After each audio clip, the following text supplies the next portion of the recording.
BuzzFeed has ignited a firestorm with a story claiming that President Trump told his attorney to lie to Congress. While the story is getting picked up by a lot of news organizations, it's equally noteworthy which ones aren't biting. According to BuzzFeed, the president directed his one-time personal attorney, Michael Cohen, to lie to Congress over the timing of negotiations to build a Trump Tower in Moscow. This morning, it's on every network. So can you tell us, Anthony, the evidence? BuzzFeed's Anthony Cormier admits he has not personally seen the evidence, but his sources include two federal officials plugged into the Russia investigation. I am rock solid. My sourcing on this goes beyond the two that are on the record. This 100% happened. But CNN's Allison Camerata did her due diligence. We must ask you about your sources and methods because your co-writer, Jason Leopold, has a dubious past with this. In fact, BuzzFeed senior investigative writer Jason Leopold has had a lot of problems.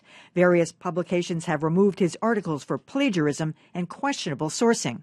But Cormier insists this story is correct. I am the individual who confirmed and verified that it happened. And it's that kind of confidence that's leading others to pick it up, too. Breaking news overnight, a new report in BuzzFeed. Another night, another bombshell. It's a report, I should say, coming from BuzzFeed. Still, some mainstream outfits like the New York Times are only reporting the reaction to the story, presumably wanting to confirm it for themselves. So later this afternoon, Jason Leopold, the co-author on this, came out and spoke directly and said that he had indeed seen the documents, the evidence himself. So his co-writer, Anthony Cormier, said he hadn't. So, I mean, let's hope he did. And if so, he's right. This is a huge story. It's an incredibly huge story. And I think that news organizations are right to want to confirm it for themselves. They're also right to raise some of these questions about Jason Leopold. But I have to say, I think he's had a pretty clean record since 2006, and he's had a lot of big stories. His co-reporter, Anthony Cormier, won a Pulitzer Prize with the Tampa Bay Times a few years ago. So you're talking about some pretty good journalistic firepower being brought to bear.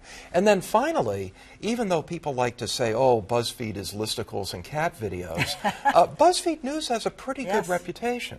I mean, that's been true of BuzzFeed for a long time. They've hired really good reporters for years, and they've broken stories for years. I mean, the interesting thing to me about the Jason Leopold story is that a lot of people who are accused of journalistic misconduct, once that story breaks, it all falls apart and they go away. I mean, there are a few notable exceptions, but a lot of them disappear and they, turn up as lawyers years later or in PR. And this guy has stuck with it. So if this proves to be true, and it was interesting, I was watching CNN earlier, and everyone was really making a point of saying we haven't verified it yet, but if it proves to be true, it's a redemption story for him. And the one thing I did notice when it broke yesterday, everybody was quoting it, everybody was running with it.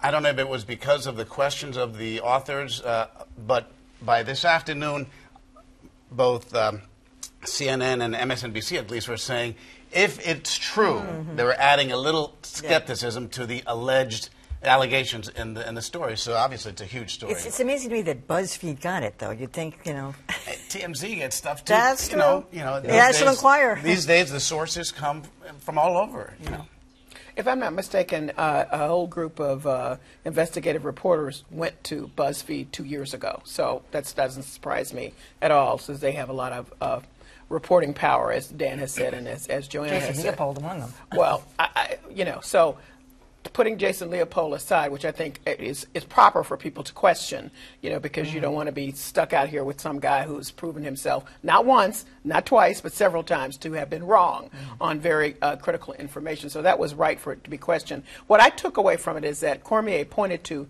documents and some other evidence, some other paper evidence that backed up the story more than just Cohen, beyond Cohen.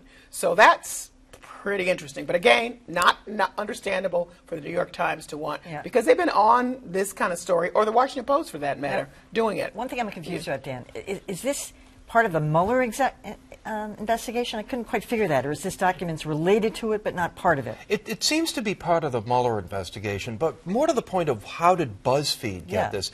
This is a Trump Tower story. BuzzFeed has really owned the Trump Tower story in a way that no one else has. They've had a number of scoops on Trump Tower.